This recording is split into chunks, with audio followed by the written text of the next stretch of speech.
பரிசுத்த நாமத்துக்கு ஸ்தோத்திரம் உண்டாவதாக. प्रभु की पवित्र नाम को महिमा हो। மீண்டும் கூட கர்த்தர் நமக்கு ஒரு புதிய நாளை தந்திருக்கிறார். तुम्हारा प्रभु हमें एक नए दिन को दिया है। இந்த மாதத்திலே 5ஆம் மாதத்திலே 12 நாட்களை கடந்து தேவனுடைய சமூகத்திலே 13வது நாளை நாம் கடந்தோம். इस 5 महीने में हम पार करके आज ये 13वां दिन में आने के लिए प्रभु हमें अनुग्रह दिया। நாட்களே ஒவ்வொரு நாட்களும் எண்ணி பார்த்து நாம் ஆண்டவரிடத்தில் துதிப்போம். हर दिनों को हम गिन कर प्रभु के लिए धन्यवाद करेंगे। எப்போ என்ன கிழமை நமக்கு தெரியாத காலங்களா போச்சு. क्योंकि ये काल ऐसे हो चुका है। आज का तारीख क्या है, कौन सा वार है, ஞாயிற்றுக்கிழமை ஆராதனை எப்போ, ஞாயிற்றுக்கிழமை எப்போன்னு சொல்லி வித்தியாசம் கூட மறந்து போயிருக்கு. रविवार कभी आ रहा है, रविवार का आराधना जो किया तो कुछ भी फर्क भी ना उसी प्रकार के अनुभव हो चुका है। நாம் ஒவ்வொரு நாட்களையும் தேவனுடைய சமூகத்திலே எண்ணி நாம் துதிப்போம். हम हर दिन को प्रभु के समुख में गिन कर हम उसको धन्यवाद करें। ஒவ்வொரு நாளும் நாம் தேவனுடைய வார்த்தையை நாம் தியானித்து சங்கீதத்தை நாம் தியானித்துக் கொண்டிருக்கிறோம். प्रतिदिन हम वचन संहिता से एक अध्याय को मनन करते हैं। தேவனுடைய சபையில் காலையில் 4:05 மணிக்கு நாம் எழுந்து துதித்து ஜெபித்து சங்கீத பகுதியை நாம் வாசித்துக் கொண்டிருக்கிறோம். प्रभु की मंडली में हम भोर 5 बजे उठकर स्तुति के साथ गिनती करते हुए वैसे हर दिन हर संगीत को अध्ययन करता है। இந்த நாளில் கூட வாசிக்கக்கூடிய சங்கீதம் புத்தகம் और इन दिन का वचन संहिता के अध्याय சங்கீதம் 137ஆம் அதிகாரத்தை நாம் வாசிப்போம். वचन संहिता 137। நான் சத்தமாக வாசிக்கிறேன். பாபிலோன் ஆறுகள் அருகே நாங்கள் உட்கார்ந்து அங்கே சீயோனை நினைத்து அழுதோம்.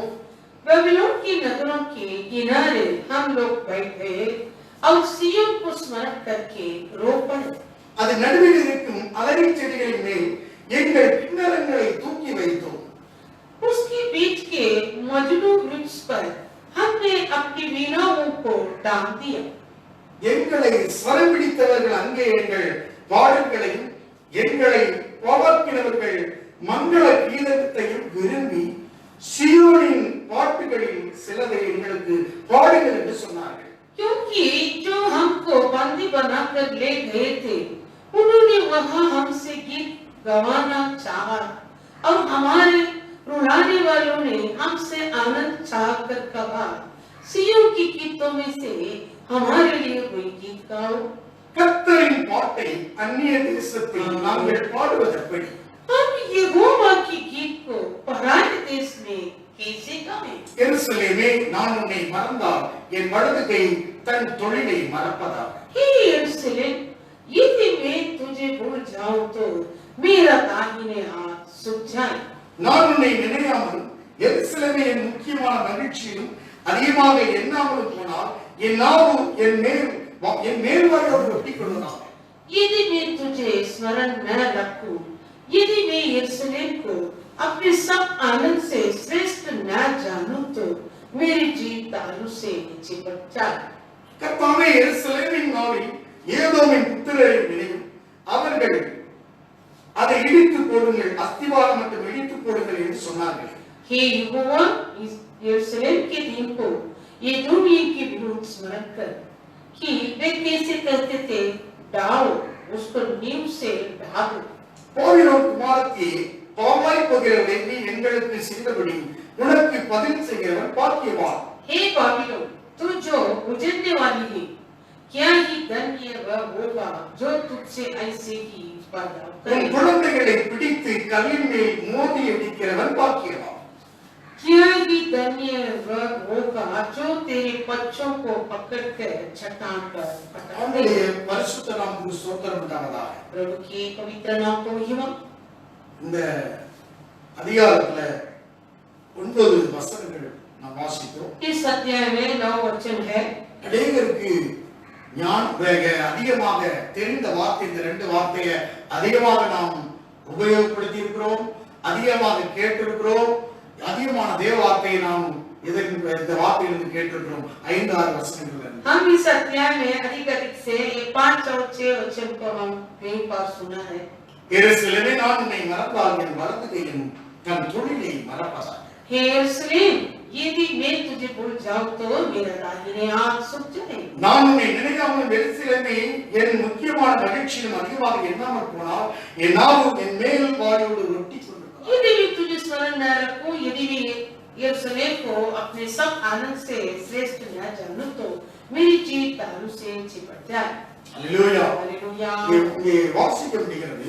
हम पढ़ सकता है இந்த விசுவாச வார்த்தையை தன்னை தானே திடப்படுத்திக் கொண்டு பாடக்கூடிய இரண்டு வார்த்தைகள் நமக்கு புலப்படுகிறது. ये वैसे वर्णन में है, ये 5 और 6 दोनों वचन अपने आप को दृढ़ता से हम स्थिर होकर कहने वाला वचन। அதாவது இந்த சரித்திரத்தை நாம் பார்த்தால் தீர்க்கதரிசன புத்தகங்கள் வேதத்திலே நாம் வாசிக்கிறோம். हम ऐसे चरित्र को भविष्यवक्ताओं की किताबों को भविष्यवाणी की किताब भविष्यवाणी की किताबों को பழைய ஏற்பாட்டிலே 17 தீர்க்கதரிசன புத்தகங்கள் இருக்கிறது.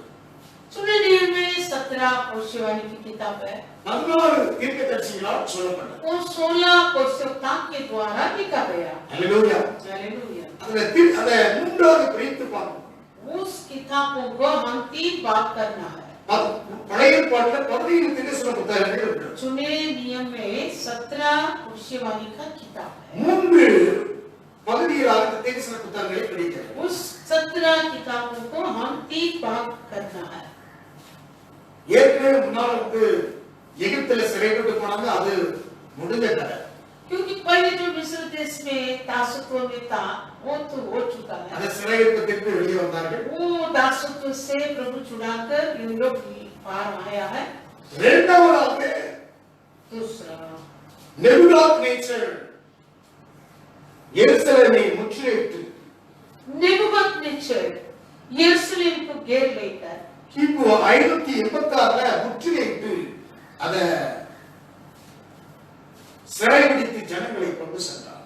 AD 586 में वो यरूशलेम नगर को घेर लेकर सारे लोगों को लूटकर अपने देश पर लेकर எருசலேமை தீக்கு அக்கினிக்கு இரையாக்கி இடித்து அங்கே ஜனத்தை சிறைபிடித்துக் கொண்டு वो यरूशलेम नगर को आग से जलाकर सारे लोगों को अपने देश पर लूटकर लेकर गए। விலையுள்ள பொருட்களை எல்லாம் அள்ளி கொண்டு போனார். सारे श्रेष्ठ संपत्ति को भी साथ में लेकर गया था। அப்படிப்பட்ட சரித்திரத்தை நாம் வேதாந்தத்தில் வாசிக்கிறோம். उसी प्रकार का चरित्र को हम शास्त्र में पढ़ता है।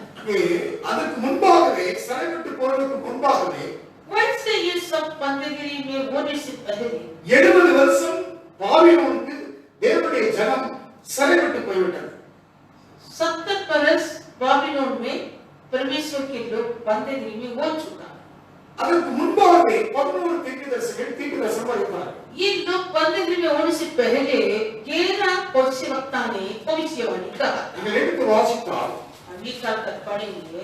முதல்ல நீங்கள் அந்த முதல் பேஜில் நம்ம பார்க்கிறோம் अपने शास्त्र के पहले पन्ना में देख सकता है। 11 தீர்க்கதரிசிகள் எசேக்கியேலையும் தானியேலை விட்டு 11 தீர்க்கதரிசிகளை எடுத்தால் ஏற்கனவே சிறைவிட்டு போறதுக்கு முன்பாகவே தீர்க்கதரிசனம் அறிவித்தார்கள்.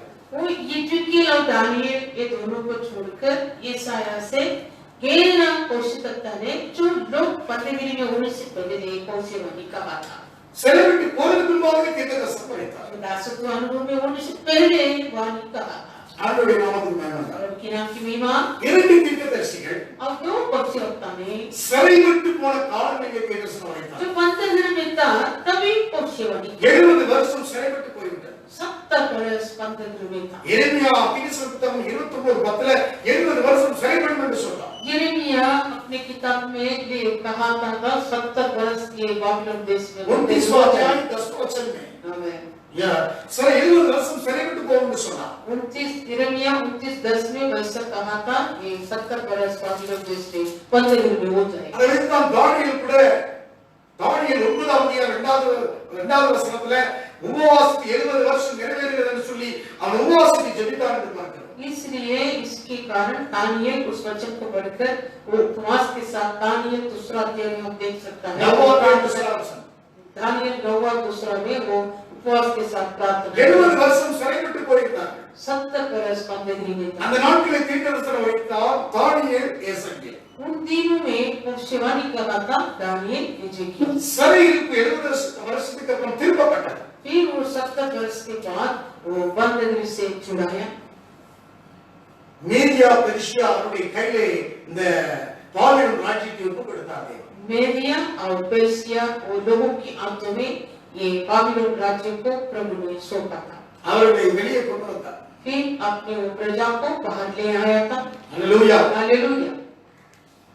அதற்கு அப்புறமாக தேவனுடைய ஆலயத்தை கட்ட உற்சாகப்படுத்தி உயிர்ப்பித்தார்கள் 3 தீர்க்கதரிசிகள். फिर उसके बाद परमेश्वर को उस मंदिर बांधने के लिए ऊंचाई के साथ 3 पवित्रता ने ऊंचाई किया था। ஆகாய், சகரியா, மல்கியா.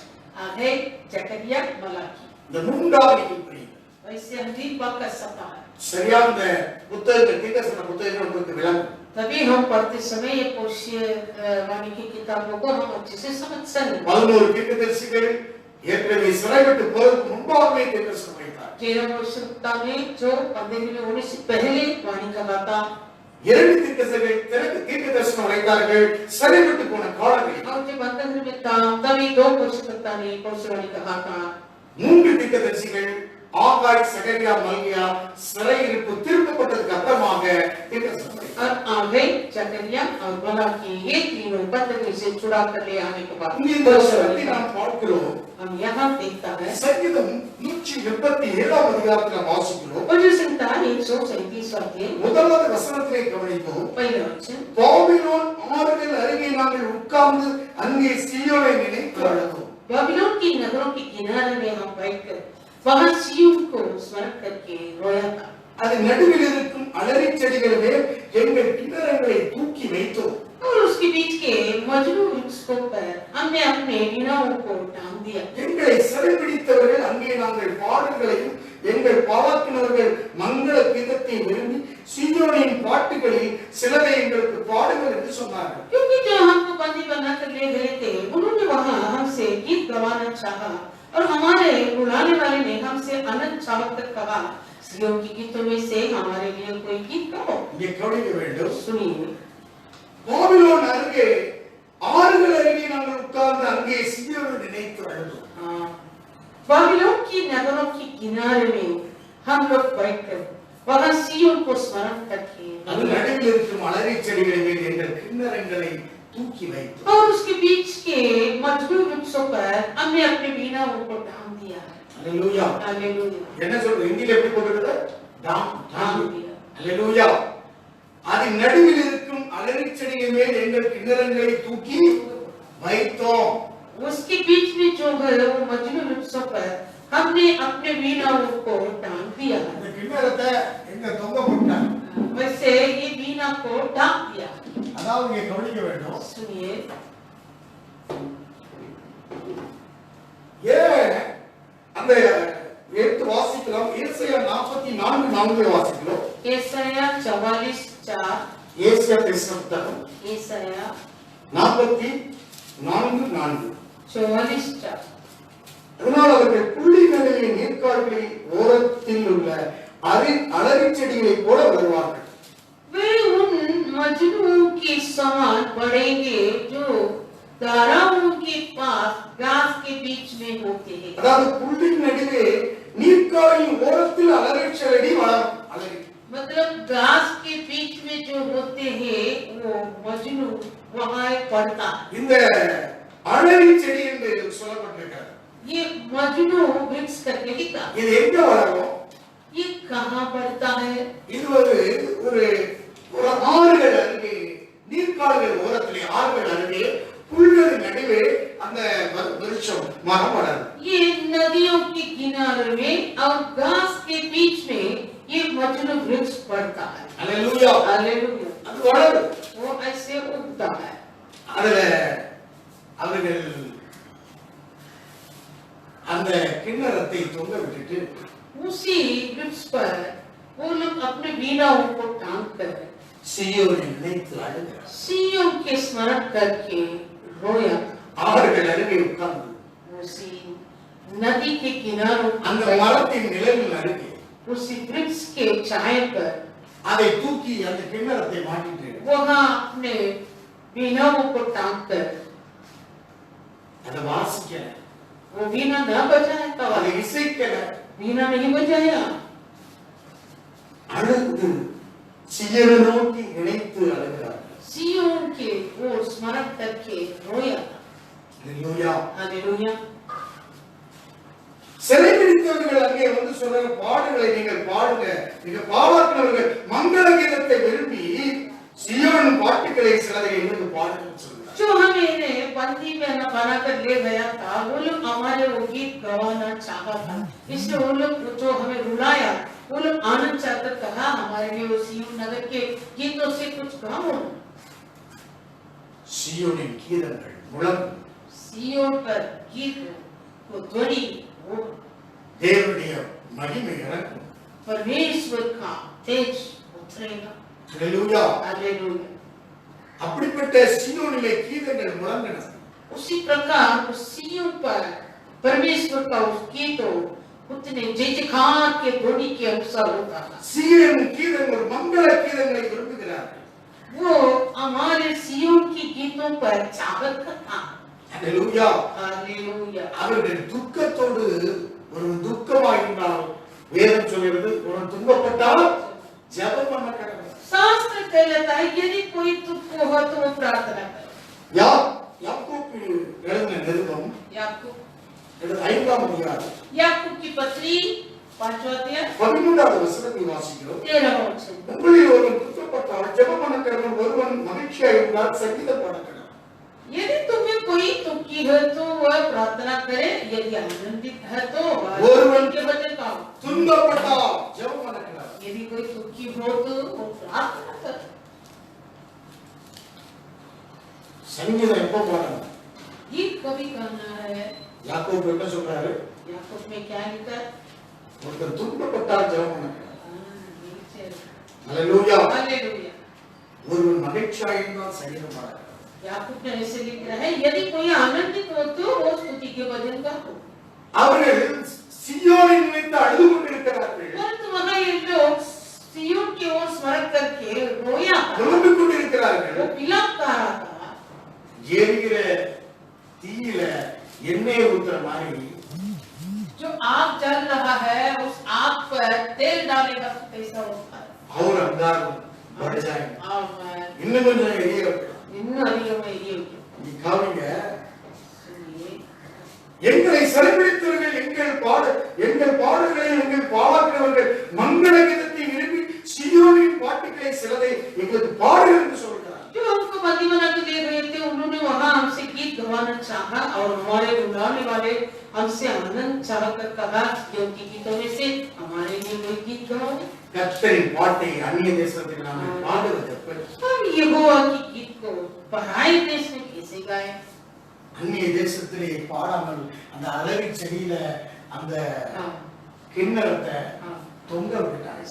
वो पराए देश में गीत न गाया है, उसके बदले अपने वीणाओं को वहां के मजबूत वृक्षों पर टांग दिया।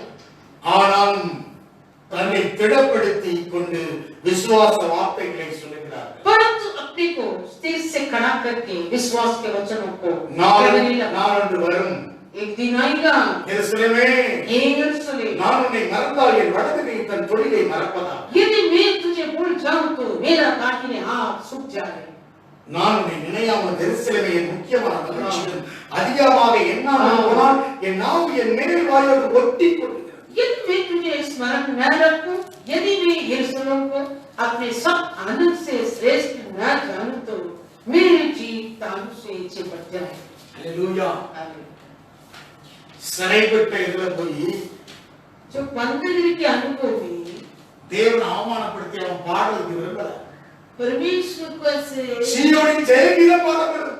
सिय्योन में जय का विजय का गीत का ध्वनि उतना ऊंचा மங்களமான கீதங்களை பாடக்கூடியது. मंगल के गीत गाने वाला सिय्योन। அங்க சிறைப்பட்டு போய் இருக்கிற நாட்கள்ல ये जो वो बंदगी में था उसी दिन में இவன் விரும்பி மங்கள கீதத்தை பாட சொல்றான். वो पराए देश के लोग वो मंगल के गीत में गए हमारे लिए गाओ करके मांग रहा था। தேவனுடைய பராக்கிரமமான வலது கையை அவமானப்படுத்த விரும்பல. परमेश्वर की उसी पराक्रम के दाहिने हाथों को निंदा करने के लिए ये लोग नहीं चाहता। தேவனுடைய நாவ அவர்களுக்காக பரிந்து பேசக்கூடிய வழக்காளுடைய நாவ அவர்களுக்காக மகிழ்ந்து கொள்ளக்கூடிய நாவ अपने सियोन नगर पर जो अपने जीव के द्वारा कितना जयजयकार के गीत गाया था, उसी जीव को किसी पराये देश में वही करने के लिए वो लोग नहीं चाहते। நான் உன்னை நினையாமல் எருசலேமே என்னை முக்கியமான மகிழ்ச்சியிலும் என் முக்கியமான மகிழ்ச்சியிலும் அதிகமாக எண்ணப்படாத நாவ என் மேல் வாயோடு ஒட்டிக்கொள்। यदि मैं तुझे स्मरण न रखूं, यदि मैं यरूशलेम को अपने सब आनंद से श्रेष्ठ न जानूं, तो मेरी जीव तालू से चिपट जाएगी। அங்க மகிழ்ச்சியோட பாடினா அந்த தேவன் எப்படி தேவன் மகிழ்ச்சியா இல்லாம எப்படி அங்க பாட முடியும்? और कैसे वो गीत गा सकता? परमेश्वर का आनंद नहीं है, फिर कैसे ये लोग गीत गाएंगे? என் தேவன் பராக்கிரமத்தின் கையை உடையவர்தான்। मेरा परमेश्वर के हाथ तो पराक्रम के हाथ है। என் தேவன் எப்போதும் என் மகிழ்ச்சி என்னை கொண்ட மகிழ்ச்சியில் அவர் எப்போதும் அதிகமாக இருக்கிறார்।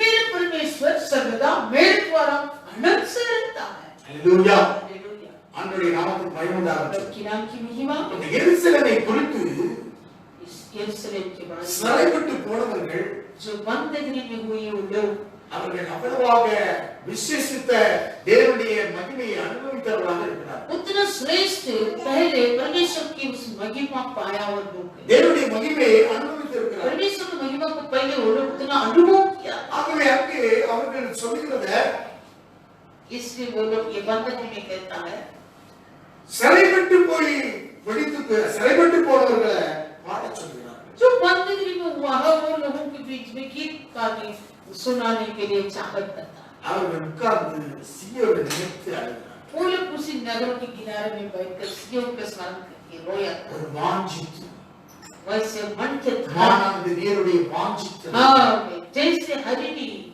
नदी के जल के लिए तड़पता மானானது நீருடைய வாஞ்சித்து கதறுவது போல எங்கள் ஆத்மாவை நோக்கி கதறுகிறது। जैसे हरिणी नदी के जल के लिए हाँफता है, वैसे हमारे मन हे प्रभु आपके ओर हाँफता है। அழுகிறார்கள்।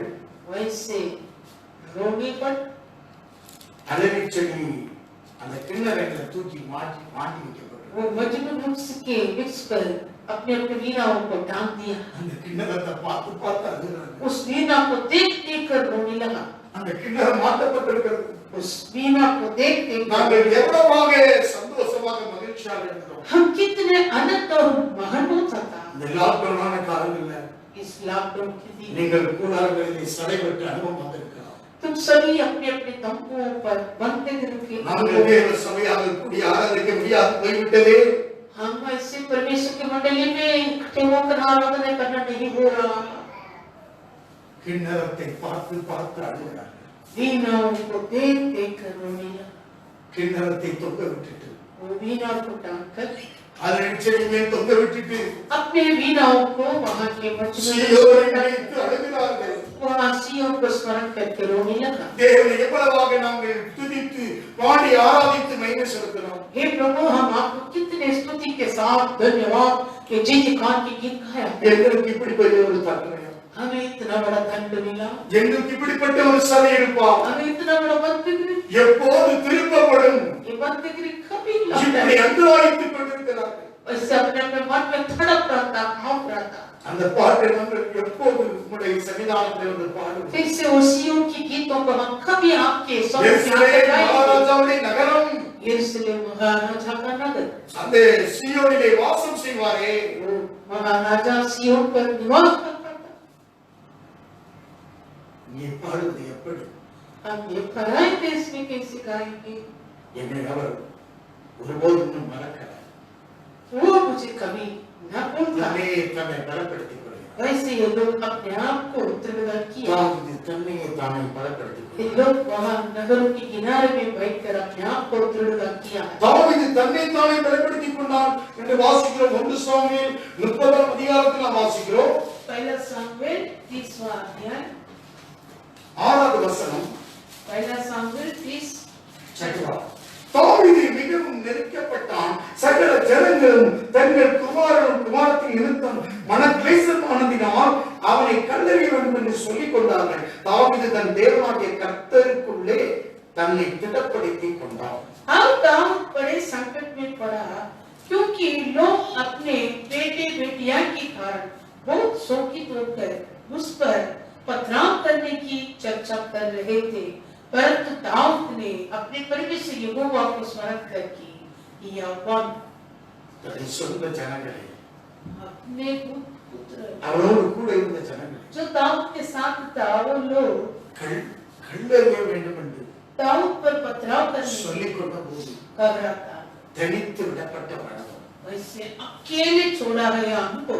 தாவீது தேவனாகிய கர்த்தருக்குள்ளே தன்னை திடப்படுத்திக் கொண்டார். दाऊद अपने परमेश्वर यहोवा पर अपने आप को यहोवा தாவீது மிகவும் நெருக்கப்பட்டது போல जिस दाऊद संकट में पड़ा वैसे நாட்டிலே தேவனுடைய சபை மிகவும் நெருக்கப்பட்டிருக்கிற காலங்களில் इन दिन में परमेश्वर की मंडली उतना संकट में पड़ा है, தன்னை தானே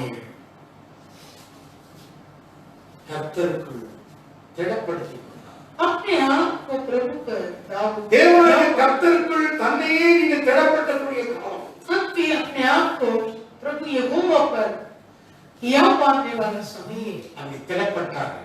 वैसे वो लोग हिया पाता பாபிலோன் நாடு அருகே நாங்கள் உட்கார்ந்து அங்கே சீயோனை நினைத்தால் बाबिलोन की नगरों की किनारे पर हम बैठकर वहां सिय्योन को स्मरण करते நாங்கள் எப்போது கர்த்தருடைய ஆலயத்துக்கு போவோம், மனமகிழ்ச்சியாக இருப்போம் என்று हम कभी ஏங்கிக் கொண்டிருக்கிற திருச்சபையை பார்த்தோம்.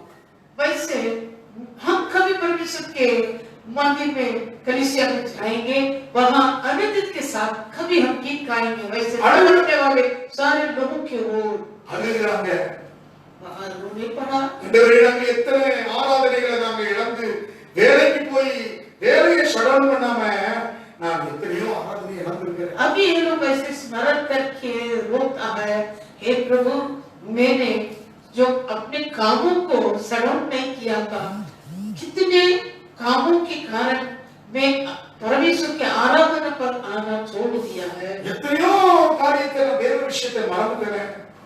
कितने बातों में मैं परमेश्वर के विषयों को भूल गया है।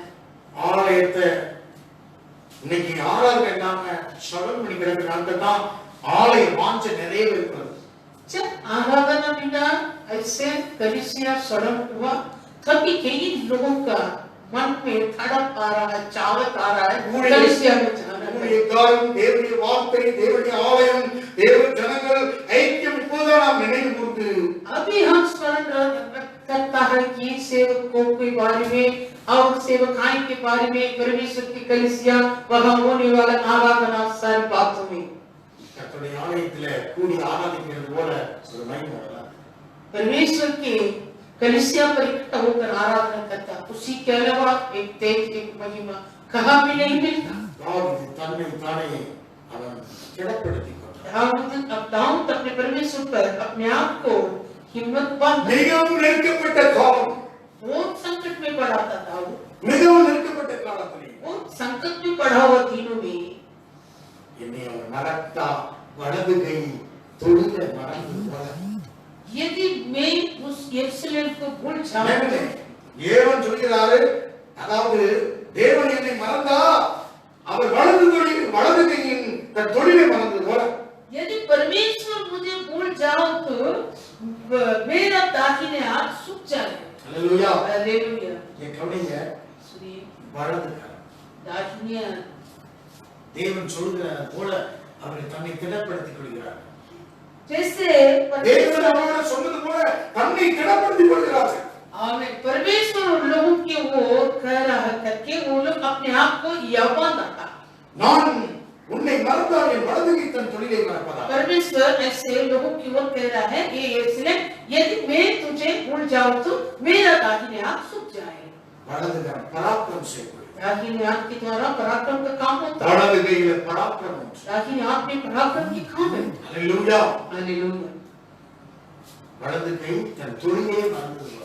अपना ये दाहिने हाथ अपने पराक्रम के कामों को भूल जाता। பராக்கிரம் செய்யக்கூடியது पराक्रम के काम करने वाला परमेश्वर என்னை மறக்க முடியாது. मुझे कभी ना भूले। நான் உன்னை நினையாமல் எருசலேமே உன் என் முக்கியமான மகிழ்ச்சியும் அதிகமாக எண்ணாமல் போனால் என் நாவு என் மேல் வாயோடு ஒட்டிக்கொள்ளும். यदि मैं तुझे स्मरण न रखूं, यदि मैं यरूशलेम को अपने सब आनंद से श्रेष्ठ न जानूं, तो मेरी जीभ तालू से छिपट जाए।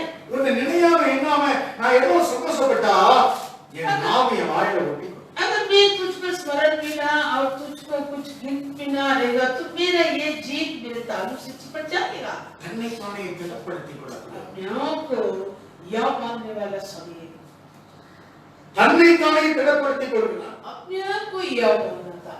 தேவனுடைய தாவீது தன்னை தானே திடப்படுத்திக் கொண்டார். दाऊद अपने आप को याद मानता था। தேவனுடைய ஜனம், परमेश्वर की தேவனுடைய சபை परमेश्वर की मंडली தன்னை தானே திடப்படுத்திக் अपने கொள்கிறார். आप को याद मानता है। அல்லேலூயா. हालेलुया। தன்னை தானே திடப்படுத்திக் கொண்டு अपने आप को याद मानकर கர்த்தருடைய சமூகத்திலே நாம் நோக்கி பார்க்க வேண்டும். अब परमेश्वर के सम्मुख की ओर ताकना। அல்லேலூயா. हालेलुया। இன்னொரு செய்தி அதுக்கு அடுத்தது சொல்லப்பட்டிருக்கிறது. फिर उसके बाद और एक संदेश इसमें आ रहा है। அதாவது இங்க பழிவாங்குதலை குறித்து சொல்லப்பட்டிருக்கு. यहाँ बदला लेने वाले के बारे में लिखा। அல்லேலூயா. பல்டா लेना. बदला लेना। ये கவனிக்க வேண்டும். ये கிமு 586 वहाँ वो लोग क्या किया था, बच्चों को लेकर கடிமே மோதி बच्चों को पकड़कर चट्टान पर फटक दिया। மோதி அடித்து அவர்கள் கொண்டார். चट्टान पर फटक कर वो बच्चों लोग को मार डाला। வேதனையான விஷயம். ये एक वेदना की बात है। எல்லா குழந்தையும் பிடிச்சு கடிமே மோதி அடித்து கொண்டார். सारे बच्चों को पकड़कर चट्टान पर फटक कर मार डाला। அதனால அந்த பாபிலோன் மேல ரொம்ப வேதனையாக சொல்கிறார். इसलिए वो बाबिलोन के बारे में इतना 7வது வருஷத்துல ஏதோமியரை குறித்து ஏதோமியர் நெபுகாத்நேச்சரோட சேர்ந்து கொண்டு அவர்களையும் ஊக்கப்படுத்தினார். ये सातों இடித்து போடுவதற்கு இன்னும் ஊக்கப்படுத்தினார்கள். யாரு? ஏதோமியர். वो ये सातों वचन में एदोम के बारे में लिखा क्योंकि एदोमियों भी वो बाबिलोन के नेबूकदनेस्सर के साथ होकर वो यरूशलेम शहर को डाल देने के लिए उनकी नींव को डालो उसकी नींव से डाल देकर ஏதோமியர் யார் என்று சொன்னால் ஏசாவுடைய ஜெனரேஷன். ये एदोमी मतलब कौन है? ये एसाव की संतान है। ஏதோம் சீமை அவர்களுக்கு அவளுடைய தேசமா இருந்தது. ये लोग का देश सीमे था। அல்லேலூயா. हालेलुया। இந்த ஏதோமியர் एदोमी தேவனுடைய ஜனத்துக்கு விரோதமாக அவரோடு சேர்ந்து கொண்டார். அதனால்தான் அவர்களையும் சொல்கிறார்கள்.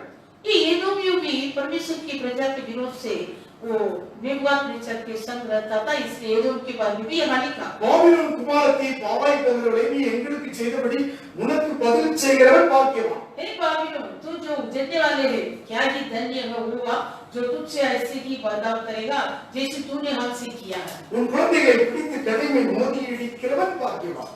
क्या ही धन्य होगा जो तेरे बच्चों को पकड़कर चट्टान पर फटक देगा। ஏசாயா 13ஆம் அதிகாரம் ஏசாயா 13 அந்த தீர்க்க தரிசனமாக ஏசாயா சொல்கிறார். ஏசாயா 13 में एक भविष्यवाणी लिखा है। ஏசாயா தரிசன புத்தகம் ஏசாயா 13ஆம் அதிகாரம் 16ஆம் வசனம். 13:16 அவர்கள் குழந்தைகள் அவர்கள் கண்களுக்கு முன்பாக மோதி அடிக்கப்படும், அவர்கள் வீடுகள் கொள்ளையிடப்படும், அவர்கள் மனைவிகள் அவமானப்படுவார்கள். उनके बाल बच्चे उनके सामने फटक दिए जाएंगे और उनके घर लूटे जाएंगे और उनकी स्त्रियां भ्रष्ट की जाएंगी। இதோ நான் அவர்களுக்கு விரோதமாக நீதியை எழுப்புவேன், அவர்கள் வெள்ளியை மதியாமலும் பொன்னின்மை பிரியப்படாமலும். देखो मैं उनके विरुद्ध मारी लोगों को उबारूंगा जो न तो चांदी का कुछ विचार करेंगे और न सोने लालच करेंगे। வெள்ளிகளால் இளைஞரை சிதைத்து விடுவார்கள், கற்பத்தின் வெளிமேல் அவர்கள் இறங்குவதில்லை, அவர்கள் கண் பிள்ளைகளை தப்ப விடுவதில்லை. वे तीरों से जवानों को मारेंगे और बच्चों पर कुछ दया न करेंगे, वे लड़कों पर कुछ तरस न खाएंगे। ராஜ்யங்களுக்குள் அலங்காரமும் கல்தையுடைய பிரதான மகிமையுமான பாபிலோனானது தேவனால் சோதோமும் கொமோராவும் கவிழ்க்கப்பட்டது போல கவிழ்க்கப்பட்டது. बाबिलोन जो सब राज्यों का शिरोमणि है और जिसकी शोभा पर बस्ती लोग फूलते हैं, वह ऐसे हो जाएगा जैसे सदोम और अमोरा जब परमेश्वर ने उन्हें उलट दिया था। இவர்கள் விண்ணப்பம் பண்ணினார்கள். वैसे ये लोग विनती किया। சங்கீதம் 137 விண்ணப்பம் பண்ணினார்கள். संहिता 137 अध्याय में विनती किया। ஆனால் ஏற்கனவே தீர்க்கதரிசி ஏசாயா சொல்லிட்டார். परंतु पहले इसकी के बारे में भविष्यवक्ता यशायाह ने खबर दिया। அல்லேலூயா. हालेलुया। அதாவது அதுக்கு தேவனே அந்த காரியத்தை இங்கே கவனிக்க வேண்டும். ஏசாயா தீர்க்கதரிசி மூலமாக அது நடக்கும். அதுக்கு பதிலாக மேரியா பெர்ஷியாவை கொண்டு அவர்களுக்கு பதில் செய்யப்படும் என்று சொல்றார். यशाया भविष्यवक्ता ने क्या कहा था, वैसे होने वाला है, फिर इसके पलटा मेसिया और மேரியா பெர்சியா के द्वारा पलटा मिलेगा. அல்லேலூயா. हालेलुया. அப்படிப்பட்ட தீர்க்கதரிசனம் ஏற்கனவே சொல்லப்பட்டது. वैसे भविष्यवाणी पहले यशाया ने कहा था. அவங்க இவர்களுடைய இதை மீண்டும் எடுத்து அதை ஜெபிக்கிறார்கள். इसलिए ये लोग उसी बातों को स्मरण करके विनती करता था. ஆண்டவருடைய நாமத்துக்கு மகிமை உண்டாகட்டும். की महिमा. உன் குழந்தைகளை பிடித்து கல்லில் மோதி அடிக்கிறவன் பாக்கியவான் என்று சொல்கிறார். धन्य होगा जो तेरे बच्चों को पकड़कर चट्टान पर फटकते. தீர்க்கதரிசி ஏற்கனவே சொல்லிட்டார். तब तक पहले कह दिया. இவங்க இப்படிப்பட்ட சிறை விட்டு போறதுக்கு முன்னாடி ये लोग जो बंदगी से होने से पहले பிள்ளைகளை மோதி அடிச்சு கொண்டு போறதுக்கு முன்னாடி ये लोग इनके बच्चों को पकड़कर चट्टान पर फटकने से पहले தீர்க்கதரிசி ஏசாயா சொல்லியிருக்கிறார். भविष्यवक्ता यशाया कह चुका. இவங்க செய்வாங்க. ये लोग कहेंगे. இதுக்கு பதிலாக தேவன் அங்கே வேற தேசத்துக்கு ஏறியவர்களை ஒப்புக்கொடுத்தார். इसके पलटा प्रभु दूसरे देशों के हाथों में ये देशों को सौंपेगा. நம்மளுடைய நாமத்துக்கு மகிமை உண்டாகட்டும். की नाम की महिमा. ஹalleluya. हालेलुया. அந்த நாட்கள்ல इन दिनों में நாம் பதிலுக்கு பதில் செய்யக்கூடிய காலங்கள் அல்ல. हम ये पलटा लेने वाला समय नहीं है. அன்றைக்கு தெரிந்து கொள்ளப்பட்ட இஸ்ரவேல் ஜனங்கள் தான் தேவனுக்கு சொந்தங்களாக இருந்தார். क्योंकि उन तीनों में जो चुनी हुई इस्राएल की प्रजा वो ही परमेश्वर का प्रजा था. அப்படி பார்த்தா நாம் அந்நியர்கள், புறஜாதிகள். ऐसे देखेगा तो हम भी अन्य जाति था. புறஜாதிகளுடைய தீர்க்கதரிசனம் இயேசு வந்து நிறைவேற்றிட்டார். ये जो अन्य जाति के बारे में भविष्यवाणी था वो यीशु ने आपके நாமுடைய ஜனங்களாக மாற்றப்பட்டார். हम भी उनकी संतान बन गए. நமக்கு இயேசு சொன்ன உபதேசம் हमारे लिए यीशु जो कहा था वो சத்துருக்களை சிநேகித்து மன்னிக்க சொல்லியிருக்கிறார். आज शत्रुओं को प्रेम करो, उनको क्षमा करो. நம்மை சிறைப்படுத்தினவர், जो हमें बंधन में डाला, நமக்கு விரோதமாக செய்த பழி தீர்த்தவர், जो हमारे विरोध से जो काम किया वो लोग அவர்களுக்கு ஆத்மா இருக்குது. उनको भी प्राण है. அவர்களை மன்னிக்கும்படியாக ஜெபம் பண்ண சொன்னார். उन लोगों को भी क्षमा करके प्रार्थना करने के लिए यीशु ने कहा. மத்தேயு சுவிசேஷம் 5:44 வாசிக்கிறோம். मत्ती 5:44. நான் உங்களுக்கு சொல்கிறேன், உங்கள் சத்துருக்களை சிநேகியுங்கள், உங்களை சபிக்கிறவர்களை ஆசீர்வதியுங்கள், உங்களை பகைக்கிறவர்களுக்கு நன்மை செய்யுங்கள், உங்களை நிந்திக்கிறவர்களுக்காகவும் உங்களை துன்பப்படுத்துவதற்காகவும் ஜெபம் பண்ணுங்கள். परंतु मैं तुमसे कहता हूँ कि अपने भाइयों से प्रेम रखो और अपने सताने वाले के लिए प्रार्थना करो, जिससे तुम अपने அவர்களை சிநேகிக்கணும், अब उनको प्रेम करना है, சபிக்கிறவர்களை ஆசீர்வதிங்க, और जो हमें साथ देता है பகைக்கிறவர்களுக்கு நன்மை செய்யுங்க, जो भाई करता है उनके लिए हम प्रार्थना உங்களை करें. நிந்திக்கிறவர்களுக்காக நீங்க துன்பப்படுத்துவதற்காக ஜெபம் பண்ணுங்க. जो तेरा निंदा करता है, तुझे सताता है, उनके लिए तुम प्रार्थना करो.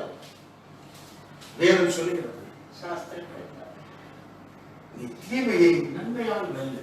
तो बुराई को भलाई से जीतो. ரோமர்கள் நிருபம் 12:21 சொல்கிறது, रोमियो 12:21. நீ தீமையினாலே வெல்லப்படாமல் தீமையை நன்மையால் வெல்லு என்று சொல்கிறார். रोमियो 12:21 बुराई से न हारो परंतु भलाई से. நீ தீமையினாலே வெல்லப்படாமல் தீமையை நன்மையால் வெல்லு. बुराई से न हारो परंतु भलाई से बुराई को जीतो. இயேசுவுக்கு செய்தது தீமைதான், जो यीशु को किया था वो बुराई, ஆனால் மரணம் அதை சரிப்படுத்த முடியவில்லை. परंतु वो मृत्यु के वश में न छोड़ा. தீமையை நன்மையால் வெல்லு. भलाई से बुराई को जीत लो. வேதம் சொல்கிறது शास्त्र कहता है 19வது வசனத்திலே, 19. பிரியமானவர்களே, பழி வாங்குதல் எனக்குரியது, इन प्रियो बदला न लेना, நானே பதில் செய்வேன் परंतु परमेश्वर की क्रोध की என்று கர்த்தர் சொன்னார் என்று எழுதியிருக்கிறபடியா நீங்கள் பழி வாங்காமல் கோபாக்கினைக்கு இடம் கொடுங்கள். बदला लेना मेरा काम है. प्रभु कहता है मैं ही बदला दूंगा, इसलिए बदला न लेना, परंतु परमेश्वर की क्रोध की अवसर दो. தேவனிடத்திற்கு இடம் கொடுங்க, நீங்க பதில் செய்யாதீங்க. परमेश्वर बदला लेने के लिए तो अवसर दो. அன்றி உன் சத்துரு பசியா இருந்தால் அவனுக்கு போஜனம் கொடு, அவன் தாகமா இருந்தால் அவனுக்கு பானம் கொடு.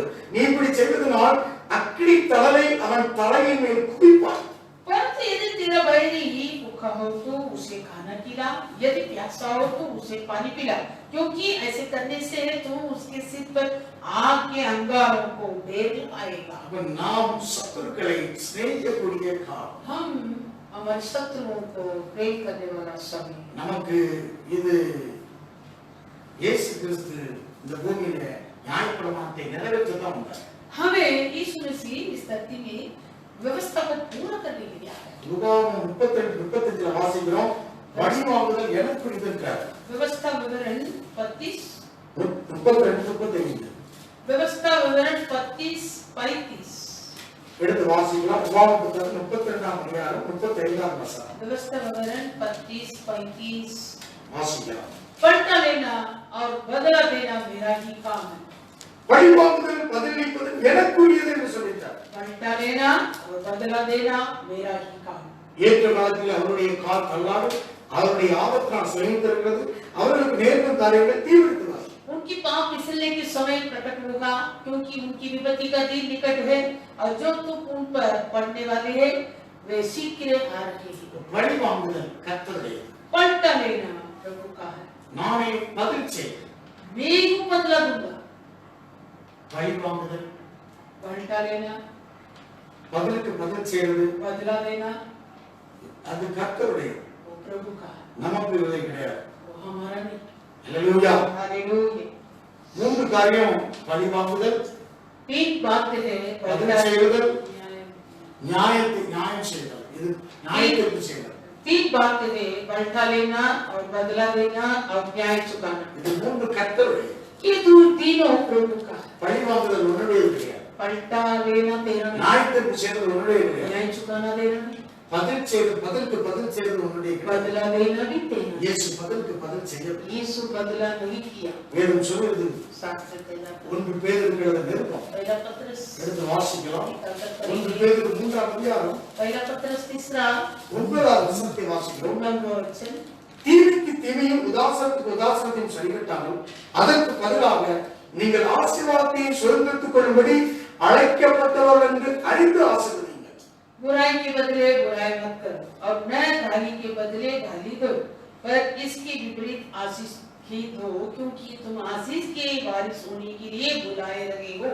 ஜீவனை விரும்பி நல்ல நாட்களை காண வேண்டும் இருக்கிறவன் பொல்லாப்புக்கு தன் நாவையும் கபடத்துக்கு தன் உதவியை விலக்கி காத்து, क्योंकि जो कोई जीवन की इच्छा रखता है और अच्छे दिन देखना चाहता है, वह अपनी जीभ को बुराई से और अपनी होठों को छल की बातें करने से रोके रहे। பொல்லாப்பை விட்டு நீங்கி நன்மை செய்து சமாதானத்தை தேடி அதை பின்தொடர கடவுள். वह बुराई का साथ छोड़ और भलाई ही करे, वह मेल मिलाप को ढूंढे और उसके यत्न में रहे। கர்த்தருடைய கண்கள் நீதிமான் மேல் நோக்கமாக இருக்கிறது.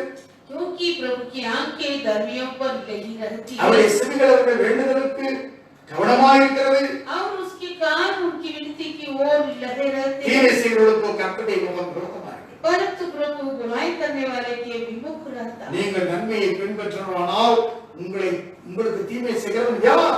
यदि तुम बुराई करने के लिए उत्तेजित रहो तो तुम्हारे बुराई करने वाले फिर நாம் कौन? இயேசுவை பின்பற்றுகிறோம், हम यीशु को पीछे அந்த நன்மையை பின்பற்றுகிறோம். उस भलाई को हम पीछे தீமை செய்கிறவன் யார்? हम बुराई करने वाले को அங்கே பதில் செய்வது தேவனுடையதாக. इसलिए जो बदला देना वो परमेश्वर का, பழிவாங்குதல் தேவனுடையது, पलटा लेना वो परमेश्वर, நியாயத்தீர்ப்பு செய்வது அவருடையது. न्याय चुकाना वो भी परमेश्वर का। தேவனுடைய கரத்திலே கொண்டு இயேசு ஒப்புவித்தார். यीशु पिता परमेश्वर के हाथों में सौंप दिया था। வேதம் சொல்லுகிறது, शास्त्र कहलाता है, 1 பேதுரு 2ஆம் அதிகாரம் पहला पत्रस 2 அதை வாசிக்கிறோம். 22வது வசனத்திலே, 22 वचन। அவர் பாவம் செய்யவில்லை, அவருடைய வாய் வஞ்சனை காணவும் இல்லை. न तो उसने पाप किया और न उसके मुंह से छल की कोई அவர் बात ஐயப்படும் निकली। போது பதில் வையாமல், பாழ்படும் போது பயமுறுத்தாமல், நியாயமாய் தீர்ப்பு செய்கிறவர்களுக்கு தம்மை ஒப்புவித்தார். वो गाली सुनकर गाली नहीं देता था और दुख उठाकर किसी को भी धमकी नहीं देता था, पर अपने आप को सच्चे न्याय के हाथ में सौंपता था। கர்த்தர் செய்யக்கூடிய தீர்ப்பு தான் சரியாக. जो प्रभु करने वाला न्याय वही ठीक है। நாம் சில புத்தியினமாக நாம் தீர்ப்பு செய்யவில்லை. हम ऐसे बुद्धिहीन से निर्बुद्धि के अनुसार कुछ बदला देता है। தீமையை நன்மையாக வெல்லும். हम ये बुराई को भलाई से जीतेंगे। தீமையை நன்மையால வெல்லும். हम बुराई को भलाई से जीतेंगे। நன்மை செய்துதான் வெல்ல முடியும். हम भलाई के अनुसार जीत सकता है। ஆண்டவருடைய நாமத்துக்கு மகிமை உண்டாவதாக. उनके नाम की महिमा। என் ஆண்டவராகிய இயேசு கிறிஸ்து இந்த நன்மை தான் நமக்கு கற்றுத்தந்தார். मेरा प्रभु यीशु मसीह इसी भलाई कामों को हमें सिखाया। வேதம் சொல்கிறது शास्त्र कहता है தீமை செய்யறவன் உங்களுக்கு செய்யட்டும் பரவாயில்ல. जो कोई तुझे बुराई करता बुराई करने दो। நீதிமொழிகள் 17ஆம் அதிகாரத்தை வாசிக்கிறோம். नीति वचन 17 ரெண்டு வாசிக்கிறோம். पढ़े। நீதிமொழிகள் புத்தகம் नीति वचन 17:13 சொல்கிறது 17:13 நன்மைக்கு தீமை செய்கிறவன் எவனோ அவன் வீட்டை விட்டு தீமை நீங்காது. जो कोई भलाई के बदले में बुराई करे उसके घर से बुराई दूर न होगा। நீ நன்மையே செஞ்சுட்டு இருக்கிற, जो भलाई करता है நன்மையே செஞ்சு கொண்டு இருக்கிற, तो भलाई करती நீ நன்மை செய்யற மார்க்கத்தில் இருக்க, तो भलाई करने वाले मार्ग में है, தீமை செய்யற மார்க்கத்தில் கிடையாது. तो बुराई करने वाले मार्ग पर நீ नहीं। நன்மையை செய்து கொண்டே உனக்கு தீமை செஞ்சு கொண்டே இருக்கிறான். अगर तेरे भलाई के बदले उन लोग तुझे बुराई कर देंगे, அவன் வீட்டை விட்டு தீமை நீங்காது போகும். उसके घर से बुराई दूर न होगा। அவன் வீட்டுல தீமை தான் இருக்கும். उसके घर में सदा बुराई है, அவன் கூடாரத்துல தீமை நின்று उसके இருக்குது. तंबू में बुराई खड़ा होगा, அவன் கூடாரத்துல சாபம் தங்கிட்டு இருக்குது. उसके तंबू में श्राप அவன் टहलता है, கூடாரத்துல சர்ப்பம் விழுந்துட்டு இருக்குது. उसके तंबू को सर्प में टहलता है, அவன் வீட்டுல வாதை விழுந்து கொண்டிருக்கிறது. उनके घर के अंदर विपत्तियां आ रही உனக்கு हैं। சொன்ன வார்த்தை நீ நன்மையை செய்து கொண்டு जो तू तेरे लिए प्रभु कहता है तो भलाई करो। நன்மை செய்ய நன்மைக்கு தீமை செய்கிறவன் எவனோ அவன் வீட்டை விட்டு தீமை நீங்காது. जो कोई भलाई के बदले से बुराई करे उसके घर से बुराई दूर न हो। நீ நன்மை செய்து கொண்டே இரு. तो भलाई करते रहो, நன்மை செய்யக்கூடிய மார்க்கம் இது. क्योंकि ये भलाई करने वाला தீமை செய்யக்கூடிய मार्ग, வழி கிடையாது. ये बुराई करने वाला मार्ग नहीं है। தாவீது நன்மை செய்து கொண்டே இருந்தான். दाऊद भलाई ही किया, சவுல் தீமை செய்து கொண்டே இருந்தான். परंतु साउल उनको बुराई करते हुए पीछे पड़ा था। நன்மைக்கு பதிலாக தீமை செய்த வீட்டுல தீமை நீங்கவே செய்யாது. भलाई के बदले बुराई करता है, उनके घर से बुराई दूर न होता है। தீமை அவன் வீட்டு கூடாரத்தை அவன் வீட்டுல வந்துச்சு. बुराई उनके घर के अंदर आया है। என்ன நடந்தது? ये क्या हुआ था? தாவீதை தான் ராஜாவாக்கினார். दाऊद को प्रभु राजा बनाया। அல்லேலூயா. हालेलुया। இந்த நாளில் கர்த்தர் உங்களை பேசுகிறார். ये दिन में प्रभु तुमसे बातें कर, கர்த்தர் அப்படியே உங்களை நிறுத்த போகிறார். प्रभु वैसे तुम्हें भी खड़ा, தேவன் அப்படி உங்களுக்கு அநியாயம் செய்கிற தேவன் அல்ல. वैसे प्रभु तुझे अन्याय करने वाला, உங்களை மறக்கிற தேவன் அல்ல. तुम्हें भूलने वाला परमेश्वर। எருசலேமே நான் உன்னை மறந்தால் என் வலது கை தன் தொழிலை மறக்கும். ये यरूशलेम यदि मैं तुझे भूलूं तो मेरे दाहिने हाथ मेरे कामों को भूल जाता है। அவருடைய கரம் பராக்கிரமம் இருந்தது. उनके हाथ पराक्रम क्या நீ பதில் செய்கிறார். तो बदला मत कर। அவருடைய நாவு உனக்கு சார்பாக பேசக்கூடியது. परमेश्वर का जीव तेरे तरफ से बातें करे, நீ பேசுகிறார். तू बात मत कर। உன் பராக்கிரமத்தை நீ காமிக்காத. तू तेरा पराक्रम को मत, உன் வாயை நீ பேச நீ கேட்க நீ உன் வாயின் பலத்தை நீ காமிக்காத. तेरे जीव को वीरता पे तू मत दिखा। உனக்கு சார்பாக तेरे तरफ से அவர் இருக்கிறார். वो है। ஆண்டுடைய சமூகத்தில் प्रभु के सम्मुख நாம் ஜெபிப்போம். हम प्रार्थना Praise the Lord. धन्यवाद। Thank you Jesus. धन्यवाद। தேவ சமூகத்திலே प्रभु के ஓ सम्मुख, praise the Lord. हालेलुया। தேவ சமூகத்தில் மீண்டும் கடந்து प्रभु के सम्मुख में दोबारा आएंगे, கர்த்தருடைய ஆவியை நம்மோடு பேசு. इसके आत्मा आपसे बातें की। Thank you Lord. धन्यवाद।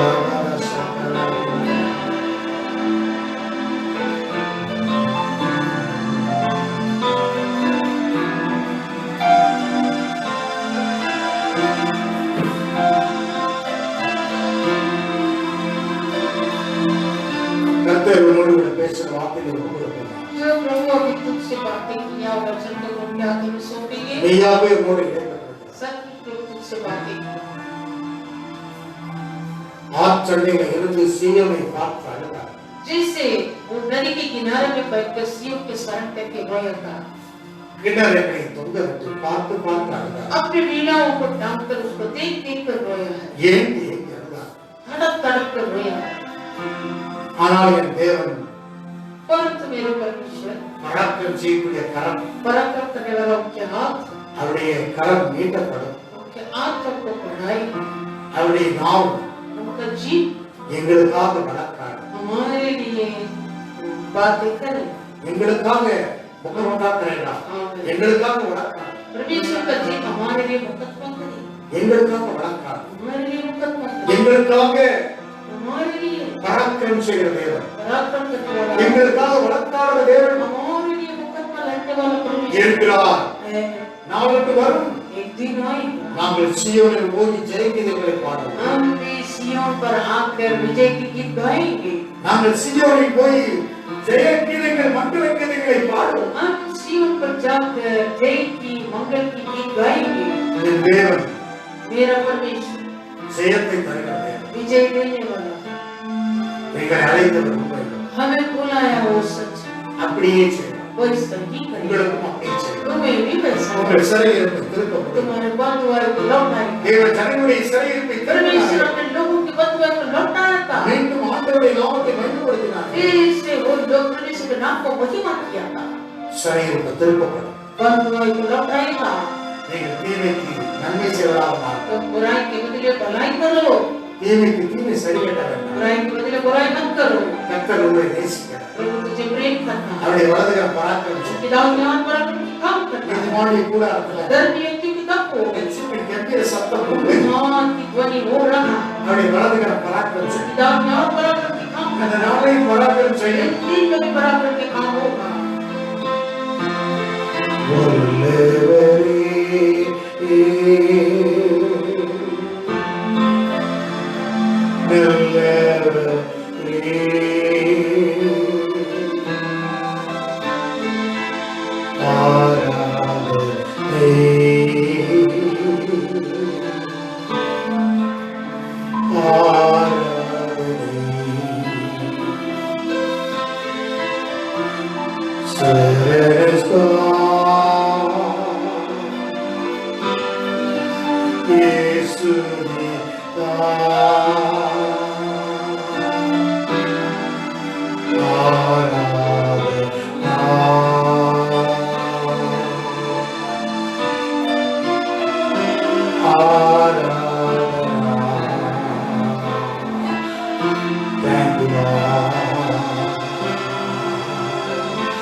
நிச்சயமாக எருசலேமே, நான் என்னை மறந்தால் என் வலது கை தொழிலை மறப்பதா? सचमुच हे यरूशलेम, मैं तुझे बोलूं तो मेरे दाहिने हाथ अपने कामों को भूल जा। எல்லா மகிழ்ச்சியிலும் நான் உன்னை உயர்வாக எண்ணுகிறேன். அப்படி மறந்து மகிழ்ந்தால் என் நாவு மேலாவோடு வெட்டிக்கொள்ளும் சொல்லலாம். मैं अपने सारे आनंद से तुझे श्रेष्ठ कहता हूँ, इसलिए यदि मैं तुझे बोलूं तो मेरा एक जीभ मेरे कान से चिपक जाए। என்னை மறக்க மாட்டார்கள் உங்களை திடப்படுத்திக் கொள்ளுங்கள். तुम सभी ऐसे अपने आप को या मान लो, परमेश्वर मुझे कभी न भूलेगा। என்னை மறக்கலாம், वो कभी न भूलता। என் ஊழியத்தை மறக்கலாம். मेरे सेवा को भी न இந்த भूलता। சூழ்நிலைகளையும் என்னை விடுதலையாக்குவார். इस हालतों में से मुझे सचमुच वो छुड़ाएगा। என் பிரச்சனைகளை விடுதலையாக்குவார். मेरे मुश्किलों से प्रभु मुझे என் छुड़ाएगा। என்னுடைய எல்லா காரியங்களையும் அவர் அறிவார். मेरी सारी बातों को वो जानता है। அப்படியே விட மாட்டார். वो वैसे कभी न நீ छोड़ता। அவருக்கு அருமையான பிள்ளைகளோ, तू उनका प्रिय पुत्र நீ है। அருமையானவர், तू उनका प्रिय पुत्र நீ है। வெளியேற பெற்றவர், तू अनमोल पुत्र நீ है। அவருக்கு முக்கியமானவர், तू उनका प्रिय நீ पुत्र है। அவருக்கு குமாரத்தி இல்லாத இருக்கிறீர்கள். उनका पुत्र और पुत्री है। உங்களை மறக்க முடியாது. मैं तुझे कभी न भूलेगा। தேவ சமூகத்தில் அர்ப்பணிச்சு उनके सामने समर्पण இந்த நாளிலே ஒப்புக்கொடுப்போம். इन दिनों में सौंपेंगे। தீமையை நன்மையானது, बुराई को बुराई से जीत। தீமைக்கு நன்மை செய்ய பழகும். बुराई के बदले बुराई करो। ஆண்டவர் உங்களை நோக்கி பார்க்கிறார். प्रभु तुम्हारे मुंह का அவருடைய முகத்தை காண்பிக்கிறார். वो अपने मुंह तुम्हारे लिए அவருடைய திருமுகத்திலிருந்து उनके मुंह से பிரகாசம் चमकता है। ஒரு கூடாரங்களிலே तेरे दम को வெளிச்சத்தை தரு. वो के मुख से अपने உன் प्रकाश का சிந்தைக்கு मेरे எட்டாத காரியங்கள் நடக்கும். तेरे विचारों से अपार ना होगा உன்னுடைய சிந்தைக்கு எட்டாத तेरे காரியங்கள் विचारों से अपार ना होगा செய்ய போகிறது. करने वाला அப்படியே செய்ய போகிறது. ऐसे அப்படியே செய்வாரா? ऐसे அப்படியே செய்வாரா? ऐसे இயேசுவின் நாமத்தால் கட்டளையிடுகிறேன். इसके नाम से आज्ञा दे ஒவ்வொரு குடும்பங்களிலே दबो எல்லா அவநம்பிக்கை, सारी अविश्वास எல்லா நிந்தைகள், सारी निंदा எல்லா போராட்டங்கள், सारी संकट எல்லா கவலை सारी விலகுவதாக दूर இயேசுவின் நாமத்தாலே கட்டளையிடுகிறேன். इसके नाम से பரிசுத்த ஆவியானவரே, ये இந்த पवित्र பிரசன்னம் நிரம்ப இணைந்து आपकी प्रसन्नता उतर कर सभी को दसली दी இயேசுவின் நாமத்தில் பிதாவே. इसके नाम से मुक्ति ஆமென். हाँ பிதாவாகிய தேவனுக்காக கரங்களை சொந்தங்களும் स्तोत्र स्तोत्र स्तोत्र स्तोत्र स्तोत्र பரிசுத்தாவின் ஆளுக்காக स्तोत्र स्तोत्र நாளை வந்ததுக்காக சொந்தங்களும் स्तोत्र स्तोत्र प्रिय परमेश्वर के धन्यवाद धन्यवाद धन्यवाद आज का दिन भी परमेश्वर दिया है, आनंद दिया है, इसका धन्यवाद। धन्यवाद धन्यवाद सभी जन की परमेश्वर आशीष करे। हाँ कर्तर उन ओवरऑल आशीर्वाद पारा। आमेन।